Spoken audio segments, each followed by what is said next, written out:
Legacy in Disguise. Kabanata 51. Lalong nanginig si Elise Russo ng tagilid sa malupit na titig ni Jerome Galland. Si Carmela Russo sa tabi niya ay halos magwala na rin sa takot. Hindi na napigilan ni Carmela na magmura ng malakas sa loob ng kanyang puso. Bakit ka naman naging ganito ka-insensitibo? Bakit kailangang ipagsapalaran mo ang sarili mong anak para iayon sa kagustuhan ni Jerome Galland? Ngayon pa lang, ang buhay namin at ang buhay ng anak ko ay nasa bingit na ng kapahamakan. Tumingin siya kay Elise at halos maluha. Anak, Elise, hindi alam ng mama na ganito pala ang mangyayari. Patawarin mo ako. Sumisigaw sa loob si Elise habang umiiyak pero hindi niya maipahayag ang kanyang nararamdaman. Nagngangalit ang ngipin ni Jerome at malamig na sinabi kay Carmela, hindi ko naman kailangang gawin ito sa inyo.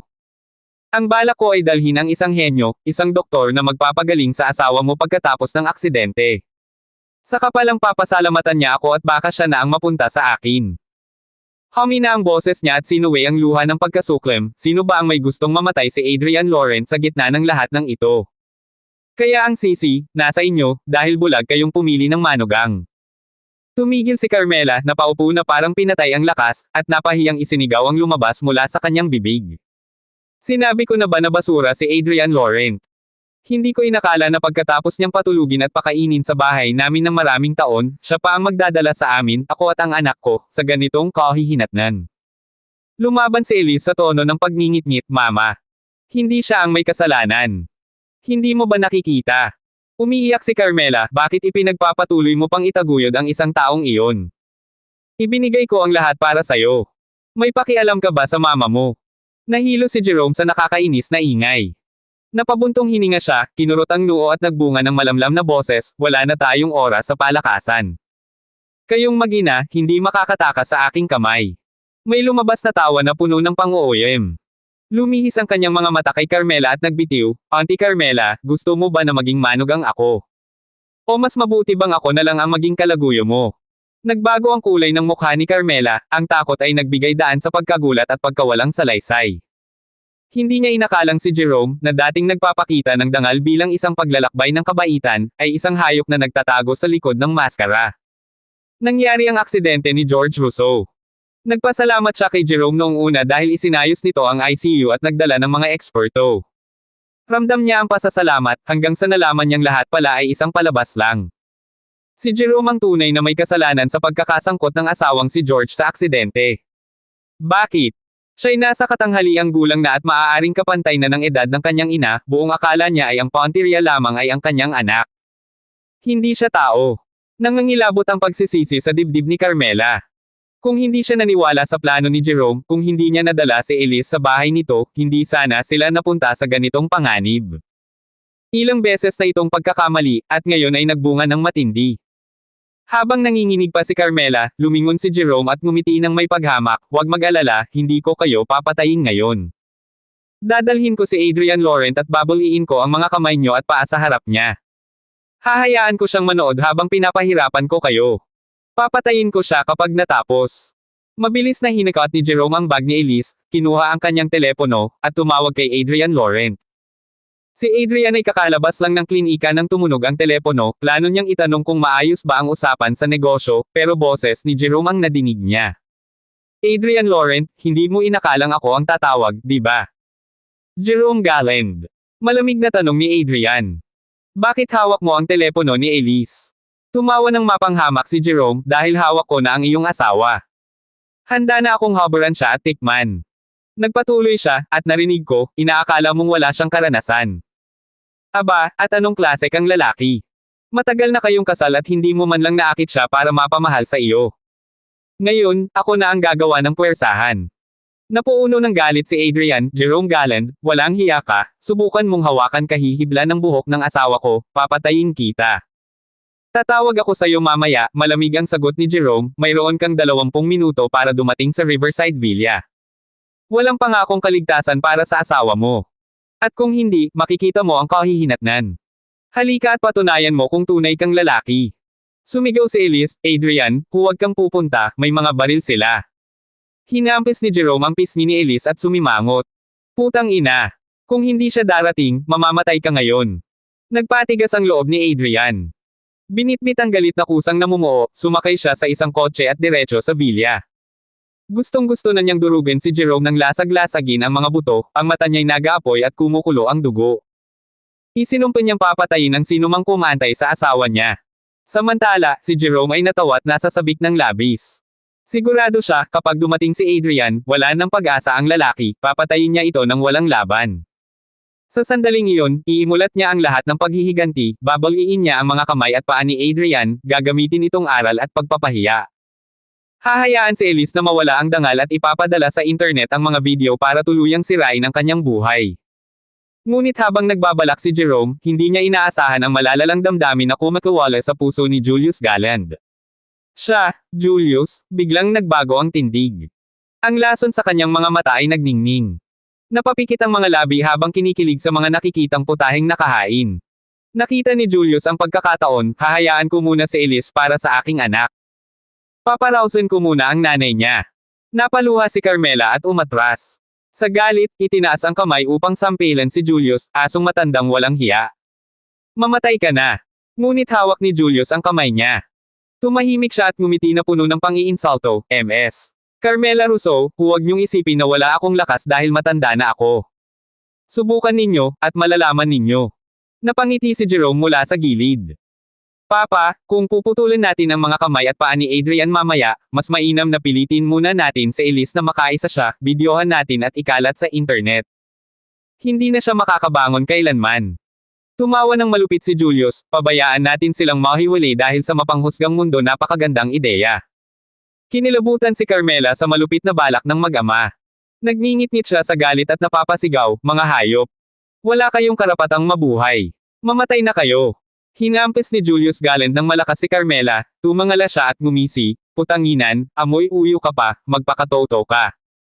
Hinailan ni Julius ang buhok ni Carmela at pinaluhod siya papunta sa loob ng kwarto. Matigas ang pagtutol ni Carmela. Sinubukan ni Elise Russo na magpumiglas at iligtas siya, pero niyakap ni Jerome Galland ang braso ni Elise ng mahigpit, walang pagkakataon para kumilos. Nagulat si Julius sa galit at tapang ni Carmela. Napuno ng pang-uuyam ang mukha niya. Pakyo ka, magmamatigas ka ba? Susunugin kita kung kailangan. Ngunit nang maalala ang pangalan ni Adrian Laurent, kumalma sandali ang loob ni Jerome. Papa, ang sabi niya, baka dumating si Adrian anumang oras. Kapag nandyan siya at hindi pa tayo tapos, hindi ko kakayaning harapin siya mag-isa. Natigil sandali si Julius. Inilakad niya si Carmela at sinabi. Sige, malamig niyang bungad, unahin natin patayin ang manugang mo, saka nakita kukunin. Kinuyam ni Carmela ang labi, nanginginig mula ulo hanggang paa.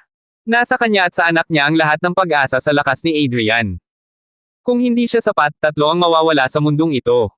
Pinipigil ng takot ang mga luha, puno ng pagsisisi, bakit pa kaya ako nagpadala? Kung alam ko lang, ngunit wala nang mababago. Samantala, mabilis na tumakbo si Adrian Laurent papunta sa Riverside Villa, dala ang apoy ng determinasyon sa dibdib. Pagbaba niya sa kotse, agad niyang tinawagan si Elise. Sinagot ni Jerome ang tawag at malamig na tinanong, nag-iisa ka lang ba? Oo, nag-isa, tahimik niyang tugon. Lumabas si Jerome at sumilip sa bintana, tumitig sa bakuran. Hindi nakalok ang pinto. Pumasok ka na sa bakuran, itaas mo ang mga kamay mo at huwag kang magkakamali. Kung may kalokohan, papuputukan ko agad si Elise. Okay, sumunod si Adrian at binuksan ang gate, itinaas ang mga kamay sa taas ng ulo. Nakahinga si Jerome ng medyo magaan. Itinapon niya ang isang pares ng puso sa pinto at iniutos na ipusas ang kamay. Mula sa bintana, humahagulgol na sumigaw si Elise, Adrian, huwag kang pumasok. Patayin ka niya. Kahit may pag-asa sa tinig ni Elise, nananabik ang galit sa dibdib ni Adrian. Tiningnan niya si Jerome na tila may apoy, Jerome, babayaran mo to. Ang bawat ugat niya ay umiigting sa galit. Ipinagpatong ni Adrian ang puso sa kanyang palso at tahimik na itinaas ang mga kamay. Mayroon pa ba kayong gusto? Tanong niya, malamig. Tumawa si Jerome ng mapanghamak. Pumasok si Julio sa bakuran bitbit ang baril at tumingin kay Adrian. Pumasok ka. Utos nito. Pumasok si Adrian, kalmado ang mukha pero nakahanda na parang apoy at lalaban anumang oras. Saksi si Jerome sa sandaling matagal niyang pinaghandaan, ang tagpo na siya mismo ang kikitil sa kaaway niya. Hindi ba't pinapalabas mong pinilit kita? Kilala mo si Dante Morel, hindi ba? Inihulog mo ako sa bintana noon, ngayon, buhay mo na ang aking pambawi. Pumasok si Adrian at agad na tumayo sa harap ni Elise. Pasensya na, mahal ko. Natagalan ako. Puno ng halo-halong damdamin ang dibdib ni Elise, gulat, tuwa, pag-asa at takot. Sa sandaling iyon, tila ba naging malaking pader si Adrian na handang protektahan siya. Bumuhos ang luha ni Elise. Mahal ko, makahina niyang sambit, nanginginig ang mga labi.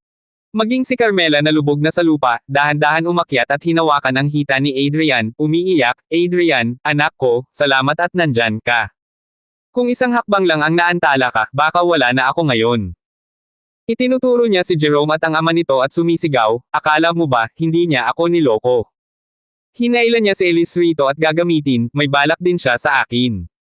Nanginginig si Adrian. Alam niyang ang dahilan ng trahedyang ito ay sinadyang gawang mama ni Carmela, pero ngayon hindi iyon ang oras para itama ang mga pagkakamali. Una ay iligtas ang buhay. Ngumiti siyang may mapait na taglay. Huwag kayong mag-alala. Ako na pong bahala. Napawi ng bahagya ang takot ni Elise at muling umiyak. Ngunit ang tinig ni Jerome ngayon ay may ibang titig, bakit ba nagpapanggap kang matapang? Bakit ka nagpunta dito kung hindi mo nga kayang ipagtanggol ang iyong sarili? Ngumisi si Adrian, malamig na pabalik, maraming nagsasabi sa Nanjang City na ako ay tunay na dragon, hindi ka dapat matapos ng ganito. Napahiya si Jerome at nagsalita ng may pang-iinsulto, dragon. Para sa akin, isang supling ka lang ng langgam. Sasagasaan kita.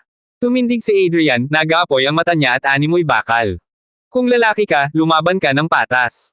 Anong kaduwagan ang pagdukot ng babae? Pakawalan mo si Elise at ang bainan ko. Kung gusto ninyo akong patayin, gawin ninyo ng harapan. Napakita ang isang sadistikong ngiti sa mukha ni Jerome. Hindi mo naiintindihan. Bago ka mamatay, tatangayan kita habang pinapahiya, dudumihan ko ang pangalan mo sa internet. Gagawin kong moto ang kahihiyan mo. Bumaba ang ilong ni Adrian ng bahagya, at tumugon ng may pabirong kawalan ng kaba, kung ipopost mo man, tawagin mo ang video na tiniklap na manugang, at gamitin ang isang dragon na avatar, akma sa aking pagkatao. Tumanda ang ngiti ni Jerome, di pa rin natatakot. Gagawin ko. Huwag kang magmamakaawa kapag papatayin na kita. Tumalikod si Julius, galit na nagngangalit. Itinutok ang baril kay Adrian, matalim ang tingin. Putanjay na mo ka. Bawat segundo, pwedeng putulin ng bala ang buhay mo. Tumitig si Adrian, isa-isang nilinaw ang mga salita, ako. Hindi. Totoo. Hindi ako natatakot. Sa loob ng katahimikan, para bang huminto ang mundo. Ang bawat tao sa silid ay may sariling bangungot. Ang hininga ni Adrian, mababaw ngunit matatag. Ang tadhana ay parang nag-aabang ng hudyat. Putang ina. Nanggagalaiti si Julius Galland habang parang nakangising aso sa harap ni Adrian Laurent. Ang kapal ng mukha mo. Nagmamagaling ka. Sige. Ngayong gabi, ipapalasap ko sa'yo ang pinakamasakit na kaparusahan sa mundo. Uunahin kong putulin ang iyong ugat. Hahaha. Mabilis namang sumabat si Jerome Galland, puno ng kalibugan at kabangisan ang tinig. Huwag muna, Papa. Huwag mo munang putulin ang ugat niya. Gusto ko pang kuhanan siya ng litrato habang umiiyak sa harap ng kanyang biyenan. Mas masarap kung unti-unti natin siyang dudurugin, basagin muna natin ang mga kamay at paa niya, saka natin siya laruin. Nangingising tumango si Julius. Magaling. Basagin ang mga buto niya, saka natin siya ipalabas live. Para makita ng lahat ang pagbagsak ng isang Adrian Laurent. Nanlamig sa takot sina Carmela at Elise Russo. Mapatla ang kanilang mga mukha, nanginginig ang mga labi. Nakatutok na ang baril ni Julius sa hita ni Adrian. Ganito ang kabayaran ng sinumang magtangkang hamanin ang anak ko. Bulalas niya bago piniga ang gatilyo. Ngunit sa mismong sandaling iyon, marahang nagpakawala si Adrian ng dalawang sinag ng tunay na enerhiya mula sa kanyang mga palad. Agad na natulog ng mahimbing ang mag-ina. Nagitla si Julius at napaatras. Anong kalokohan yun? Natulog lang bigla. Takot ba sila? Buwisit. Single ni Jerome. Nakakadismaya. Gusto kong makita nilang unti-unti kong binabasag si Adrian. Madali lang yan, sagot ni Julius. Buhusan ng tubig at gisingin sila. Dapat masaksihan nila kung paano gumuho si Adrian Laurent. Napangisi si Adrian. Sa oras na iyon, wala na siyang alinlangan, ligtas na ang kanyang pamilya. Dahil lang sa kanya, gusto niyo akong wasakin. Malamig niyang tugon. Itinutok muli ni Julius ang baril. Nagmamagaling ka pa rin sa harap ng bala ko. Sige nga, kaya mo ba talunin ang tingga ko? Adrian Laurent. Sigaw naman ni Jerome. Lumuhad ka na at putulin mo ang sarili mong paa, baka sakaling pagbigyan kitang mamatay ng mabilis. Kung hindi, hihiwain kitang pira-piraso, ipapakain kita sa aso. Ngunit biglang kumislap ang malamig na titig ni Adrian. Isang iglap, ginamit niya ang kanyang lakas, prerek. Nagkadurog-durog ang bakal na posa sa kanyang mga kamay. Namilog ang mga mata ng mag-ama. Anong klase tong halimaw to? Patayin mo na siya, Papa. Sigaw ni Jerome, nanginginig na. Hindi normal to. Ngunit ngumisi si Adrian, naglalagablab ang mga mata. Papatayin niyo ako. Huli na kayo. Itinaas niya ang kamay, at sa kanyang palad ay lumitaw ang Thunder Order, ang kaparehong gamit na tumawag ng kidlat sa Nanjang City. Napatanga si Julius. Hindi niya moari kung ano iyon, ngunit ramdam niya ang nakapangangilabot na enerhiya mula rito. Bigla niyang kinalabot ang gatilyo. Ngunit sa mismong oras na iyon, mariing bulong ni Adrian. Dumating ka, kidlat. BOOOMMMM. Umilo ang buong bulwagan, tila may bumagsak na dragon mula sa kalangitan. Nagliwanag ang paligid na parang araw sa kalagitnaan ng gabi. Nabulag ang mag-ama sa silaw, at kasunod noon ay dumagundong ang mga alingaw-ngaw ng kulog. Para silang itinapon sa dagat ng mga lintik sa langit, nilamon ng takot ang kanilang mga kaluluwa. Sa harap nila, si Adrian Laurent ay nakabalot sa mga kumikidlat na tila ahas, tila mismong dragon ng langit ang bumaba sa lupa. Diyos ko! Sigaw ni Jerome, nanginginig ang tuhod. Ano to? Papa, barilin mo na. Dali. Ngunit nanginginig din si Julius, at halos mabitawan ang baril. Hindi ko kaya. Diyos ko, para siyang may kapangyarihan ng mga Diyos. Kalokohan to. Walang taong kayang tawagin ang kulog at kidlat. Sigaw ni Jerome, nanginginig.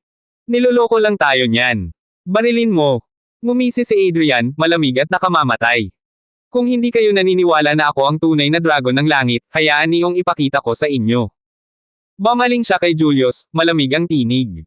Huwag mong kalimutan, Julius Galland, ang kamatayan mo'y dala ng anak mong sariling dugo. Pagkasabi nito, itinaas niya ang palad. Kidlat, DUMAGUNDONG ka. BOOOOM. Sa isang iglap, binalot ng nakapangangilabot na liwanag ang ulo ni Julius. Sa isang kisap, ang kanyang buong katawan ay naging isang uling na tao, nakapirmi ang hawak sa baril, ngunit wala ng buhay, wala ni anong iniwang sigaw. Papa! Sigaw ni Jerome, halos mabaliw sa nakita. Ang kanyang ama, na ilang sandali lang ay buhay na buhay, ngayon ay isa ng bangkay na itim na uling, unti-unting nagiging abo. Anong klaseng halimaw ka, Adrian Laurent? Bakit ikaw ay hindi tinatamaan ng kulog? Nanginginig, lumuhad siya sa harap ng lalaking tila Diyos. Pawis at luha ang magkahalong damaloy sa kanyang mukha. Patawad. Adrian, Master, nagkamali ako. Wala akong ginawang masama kay Elise. Hindi ko na uulitin. Ipagkaloob mo pa sa akin ang buhay ko, maawa ka. Isang beses lang. Patawarin mo ako. Ngunit tumitig lamang si Adrian, walang kahit anong awa sa mga mata. Jerome Galland, dumating na ang kaparusahan mo. Itinuro niya ang mga binti nito. Kidlat, wasakin mo siya. CRAAACKKK. Dalawang kidlat ang dumapo sa mga hita ni Jerome. Agad siyang napasigaw ng nakapangangilabot na hiyaw. Nagtatalo sa pagitan ng buhay at impyerno ang kanyang sigaw. AAAAHHHHHHHHHHH. Nanginginig ang kanyang mga kamay habang kinakapkap ang sarili niyang mga paa, ngunit ang natagpuan niya ay dalawang uling na paa na unti-unting nagiging abo. Hindi. Hindi ito totoo. Sigaw niya, nanginginig at umiiyak, habang ang kanyang mga binti ay dahan-daang nagiging alikabok sa kanyang sariling mga palad. Nang makita ni Jerome Galland na ang kanyang mga binti ay naging abo at lumulutang sa hangin, napasigaw siya ng iyak, nawala ng kontrol sa sarili, at tuluyang napaihi sa takot. Doon lamang niya lubos na naunawaan, si Adrian Laurent ay hindi basta tao. Siya ay tunay na dragon na lumilipad sa langit, at siya mismo, si Jerome, ay hindi man lang maihalin tulad sa isang uod sa lupa. Malamig ang tinig ni Adrian habang nagsalita. Mula pa lang sa naisip mong saktan ang asawa ko, nakatakda ka ng tahakin ang iisang landas, ang daan ng kamatayan. Halos mabaliw si Jerome sa narinig. Nanginginig ang buo niyang katawan, paulit-ulit na umuuga. Di daan ng kamatayan. Bulalas niya. Nang maisip ang salitang iyon, lalo siyang natigatig at napasubsob sa pag-iyak. Nagmamakaawa siya, halos mawala ng boses. Master Laurent. Wala na akong mga paa, isa na akong inutil. Maawa ka na, patawarin mo ako ngayong pagkakataon, pakiusap. Ngumisi ng malamig si Adrian. Hindi ba't gusto mong sumama sa ama mo sa daan ng kamatayan?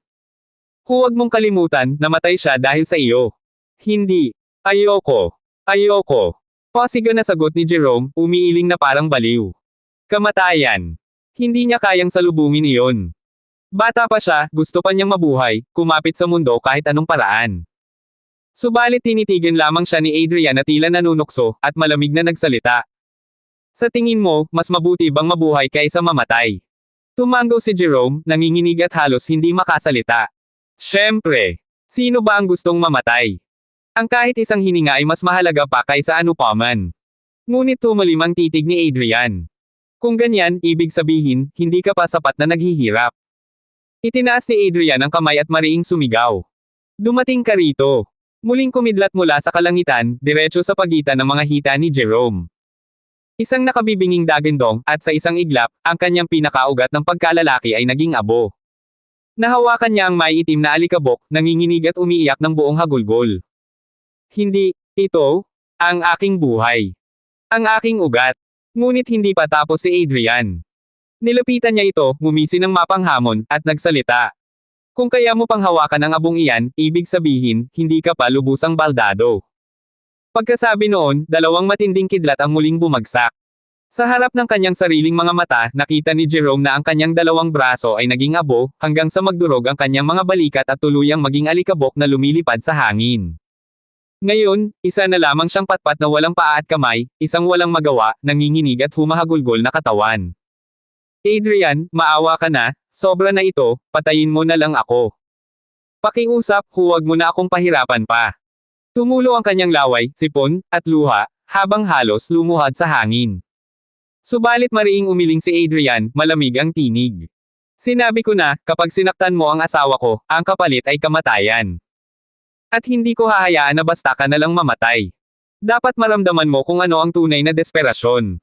Nanginig si Jerome, saka sinubukang sumigaw ng pagbabanta. Pinatay mo ang aking ama. Hindi ka ba natatakot na hulihin? Hindi mo ba alam kung gaano kalakas ang aming pamilya? Kahit saan ka magtago, papatayin ka nila. Ngunit hindi natinag si Adrian. Umikot ang kanyang mga manggas, at mariing itinapon ang abo ni Jerome sa hangin. Pagkatapos ay naupo siyang payapa sa kanyang harapan, nakatitig ng may malamig na ngiti. Jerome Galland, alam mo ba kung sino talaga ako? Nanginig si Jerome, hindi makasagot. Isang pangalan ang halos sumisigaw sa kanyang isip. Hindi ba't ikaw ang tinatawag nilang pinakamiserableng lalaki sa Nanjang? Ang basurang manugang ng mga Russo. Ngunit hindi niya magawang sambitin iyon. Ngumisi si Adrian. Hindi mo ba ako matukoy? Siguro sa isip mo, isa lang akong pulubing basahan, hindi ba? Nanatiling tikom ang bibig ni Jerome. Ngunit dumilim ang mga mata ni Adrian at biglang nagsalita. Pakinggan mong mabuti. Ako ang tunay na tagapagmana ng pamilyang Lawrence sa Chuhay City. Ako rin ang pinuno ng Alter Group. Ngayon, sabihin mo sa akin, ano ang halaga ng pamilya niyo kumpara sa akin? Parang binuhusan ng yelo si Jerome. Nanlaki ang mga mata niya. Pamilya Lawrence. Ay iyon ang pinakamataas na pamilya sa buong bansa. Nanginginig ang kanyang katawan. Bakit? Bakit ang anak ng pinakadakilang pamilya ay napadpad sa Russo family bilang isang pinagtatawan ng manugang? Pinatong ni Adrian ang palad sa kanyang mukha, at malamig na ngumiti. Dahil ang mga ordinaryong tao, hindi karapat-dapat masilayan ang tunay na anyo ng dragon. At ang dragon, hindi kailanman bababa para lamang pag-ukulan ng pansin ang mga langgam. Pagkaraan, tumingin siya sa oras, malamig na nagwika. Tama na. Huwag mong hayaang mauna ang iyong ama sa daan ng kamatayan. Sumunod ka na. Hindi. Ayoko. Hagulgol ni Jerome. Ngunit hindi na siya binigyan pa ng pagkakataon. Tumindig si Adrian, nakangisi, at isang malakas na sigaw ang pinakawalan. Kidlat. Isang napakalakas na dagandong ang umalangaw-ngaw. Sa isang iglap, naglaho si Jerome Galland, at ang kanyang buong katawan ay naging abo, kasama ang lahat ng takot, paghihinagpis, at pagsisisi. Wala ni isang bakas ang naiwan. Tahimik na tumingin si Adrian sa kanyang asawa at biyena na nakahandusay pa ring walang malay. Napabuntong hininga siya, saka kinuha ang telepono at tinawagan si Dante Morel.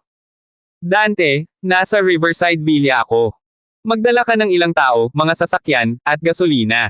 Mr. Laurent, huwag kayong mag-alala. Papunta na kami. Sagot ng matapat na tauhan. Makalipas ang 10 minuto, dumating si Dante kasama ang ilan pang mga lalaki. Inutusan sila ni Adrian na ihatid ang kotse sa bakuran, at pagkatapos ay sinabi, Dante, iwan mo sa akin ang sasakyan mo. Dadalhin ko pa uwi ang asawa at biyenan ko. Kayo na ang maglagay ng apoy dito at sunugin ang lahat. Masusunod, Mr. Laurent. Bilang paggalang, agad niyang binuksan ang pinto ng Mercedes-Benz. Inilagay ni Adrian sina Elise at Carmela sa likuran, saka muling nag-utos.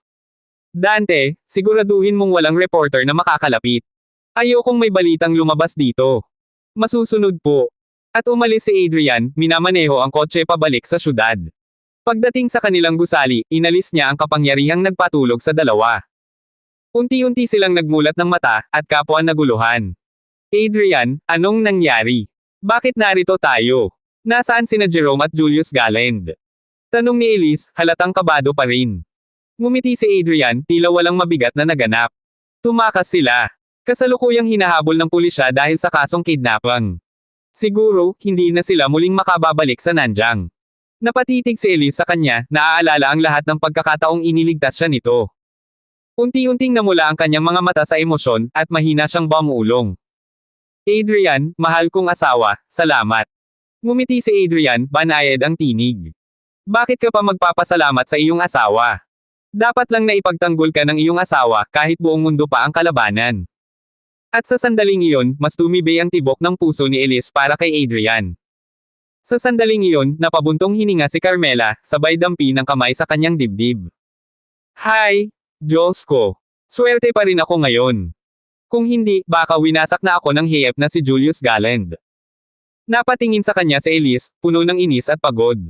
Mama, pwede bang sa susunod ay mag-isip ka muna bago kumilos?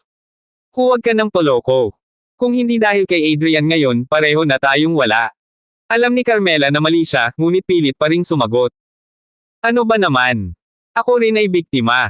At saka, kasalanan din to ni Adrian. Kung hindi niya inaway si Jerome Galland, hindi tayo madadamay sa gulo. Kaya sa totoo lang, siya rin ang may kagagawan. Galit na galit si Elise. Maawa ka naman, mama. Gumising ka sa realidad. Matapos iyon, binuksan niya ang pinto ng sasakyan at bumaba, sabay akyat sa kanilang bahay. Natarante si Carmela at agad ding bumaba ng kotse upang habulin ang anak. Mabilis ring sumunod si Adrian Laurent. Pagdating sa bahay, wala roon si George Rousseau. Kaya agad nagsalita si Carmela. Elise, huwag mong sasabihin sa papa mo ang nangyari ngayong araw. Naririnig mo ba ako? Umiling si Elise at malamig na sumagot. Bakit, mama? Guilty ka ba? Alam mong mali ka, kaya ayaw mong malaman ni papa. Mariin namang depensa ni Carmela. Hindi ako guilty. Ayokong mag-alala ang papa mo. Ayos na tayo, di ba? Wala namang nangyaring masama sa atin. Para saan pa ang dagdag na takot? Mariing sagot ni Elise. Kung hindi ka marunong umamin ng kasalanan mo, tatawagan ko si Papa at hayaan ko siyang humusga. Nagpumilit si Carmela. Sige na, aaminin ko na. Mali ako, wala akong konsiderasyon. Peste talaga yung si Jerome Galland. At ang kapal ng mukha. Naglakas loob pa akong lokohin. Nangako pa ng Mercedes-Benz S500, pero ni minsan hindi ko pa nasakyan. Nagulat si Elise at agad na nagtanong. Anong Mercedes-Benz S500? Mama, ano na naman yung pinasok mo? Natarante si Carmela at mabilis na sumagot. Iyon lang, tumawag si Jerome Galland. Sabi niya, gusto raw niyang bumawi sa iyo kaya nagbigay siya ng kotse. Naisip ko, may kotse na kayong dalawa ng tatay mo. Ako wala pa. At sakto namang may nag-deliver sa pintuan, kaya pumayag ako. Tutal, baka may makuha rin akong order para sa dekorasyon. Nadala lang ako, pero para sa pamilya naman ito. Mariing sagot ni Elise, nanginginig ang boses sa galit. Mama, lahat na lang, dinadahilan mo ang pamilya para sa sarili mong kapalpakan. Kung hindi dahil kay Adrian, patay na tayong dalawa ngayon. At kapag nangyari yun, paano na si Papa? Baka buong pamilya natin madamay. Pero kahit ngayon, ni isang salitang pasasalamat kay Adrian, wala kang maibigay. Nakakahiya ka. Napaupo sa sahig si Carmela, sabay hagulgol at sigaw. Aba Diyos ko! Ang tanging anak kong minahal at inalagaan, ngayon sinisigawan at sinasampal ako ng salita. Ano pang silbi ng buhay ko? Diyos ko, kunin mo na lang ako. Noon, kapag nagdrama si Carmela, laging sumusuko si Elise. Pero ngayong gabi, nanatili siyang matatag, kahit nangingilid ang luha. Mama, mariing sabi ni Elise, hindi mo kailanman inaamin ang mali mo. Lagi mong iniisip na malulusutan ka kung magdrama ka. Pero hindi ka ba naiisip? Hanggang kailan ka aasa na laging may magpapatawad sa'yo? Patuloy sa pag-iyak si Carmela, nagwawala at nagmamakaawa. Aba Diyos ko! Ako ba'y nanay o hindi? Hindi ba't dapat ang anak, kahit ano pa ang gawin ng magulang, dapat magpakumbaba at magpatawad? Aba, hindi na ako bagay sa bahay na ito. Aalis na lang ako, tapos na ang lahat. 2 linya ng luha ang dumaloy sa pisngi ni Elise, ngunit mariin niyang sinabi. Mama, kung ganyan ka pa rin, aalis na kami ni Adrian. May kaunting ipon pa ako. Kahit maliit lang, makakahanap kami ng mas maayos na lugar kaysa manatili sa ganitong sitwasyon. Pagkasabi nito, kumarap siya kay Adrian. Mahal, mag-impake ka na. Aalis tayo. Agad namang tumango si Adrian. Okay, mahal ko. Gagawin ko. Kinuha ni Elise ang kanyang cellphone. Ngayong gabi tatawagan ko si Papa. Sasabihin kong aalis na ako dito. Bahala na kayo ni Mama kung paano kayo mabubuhay. Hindi ko na kayo pakikialaman. Dito tuluyang nanlumo si Carmela. Alam niyang si Elise lamang ang natitirang pag-asa niya. Kung mawawala ang anak niya, at si George lang ang matitira, wala na siyang laban. Hindi na niya muling maitatayo ang sarili. Kaya agad niyang niyakap ang mga binti ng anak, umiiyak ng pasiga. Elise, huwag mo akong iwan, anak. Oo, nagkamali ako. Oo, wala akong isip. Lahat kasalanan ko. Magbabago na ako, anak. Magbabago na ako. Patawarin mo si Mama, please. Walang emosyon ang tingin ni Elise habang mariin niyang sagot.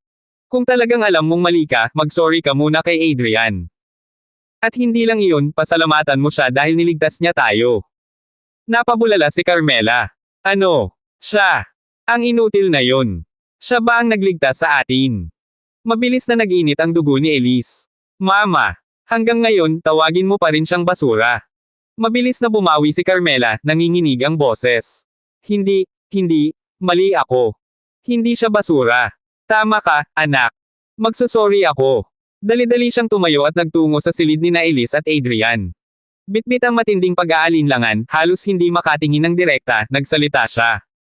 Adrian, humihingi ako ng paumanhin. Masakit ang mga salitang binitiwan ko noon. Sana huwag mong dibdibin. At saka, salamat sa ginawa mo ngayong araw. Tahimik lamang si Adrian, ngunit sa kanyang isipan, kumukulo ang galit.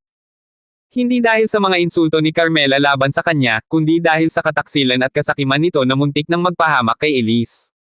Para kay Adrian, walang halaga ang buhay ng kanyang biyenan, pero si Elise, kapag nasaktan, hindi sapat ang 10,000 kamatayan ni Carmela para mapatawad ang kasalanan nito.